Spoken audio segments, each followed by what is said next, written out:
एक सर्द रात थी, बारिश हो रही थी और सड़क पर मुकम्मल अंधेरा था। अहमद अपनी नौकरी से देर से वापस आ रहा था। उसे घर जाने के लिए आखिरी बस मिली, मगर अजीब बात यह थी कि बस में सिर्फ 3 लोग बैठे थे। एक बूढ़ी औरत, एक खामोश बच्चा और ड्राइवर। बस जैसे ही जंगल के रास्ते में दाखिल हुई, मोबाइल सिग्नल गायब हो गए, बारिश तेज होने लगी और बस के अंदर अजीब खामोशी छा गई। अचानक अहमद ने देखा कि वो छोटा बच्चा मुसलसल उसे घूर रहा है। अहमद ने हंसकर पूछा, क्या हुआ?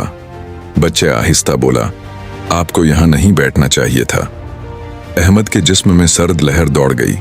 अचानक बस एक झटके से रखी। ड्राइवर आहिस्ता आहिस्ता अपनी सीट से खड़ा हुआ और बगैर पीछे मुड़े बोला, हम मंजिल पर पहुंच गए हैं। अहमद ने खिड़की से बाहर देखा। वहां कोई शहर नहीं था, सिर्फ कब्रिस्तान था। इसी लम्हे बस की लाइट्स बंद हो गईं। अंधेरे में उसने देखा कि बूढ़ी औरत की आंखें मुकम्मल सफेद थीं और वो बच्चा अब आहिस्ता आहिस्ता मुस्कुरा रहा था। फिर ड्राइवर ने अपना सिर घुमाया, मगर उसका चेहरा था ही नहीं। अहमद जोर से चीखा और अगली सुबह पुलिस को जंगल के करीब एक खाली पुरानी बस मिली, मगर अहमद कभी नहीं मिला। इतने हैरत अंगेज और इस्लामी कहानी के लिए मेरे को सब्सक्राइब करें और बेल आइकन को दबाएं ताकि हर रोज नई वीडियो आसानी से देख सके। शुक्रिया।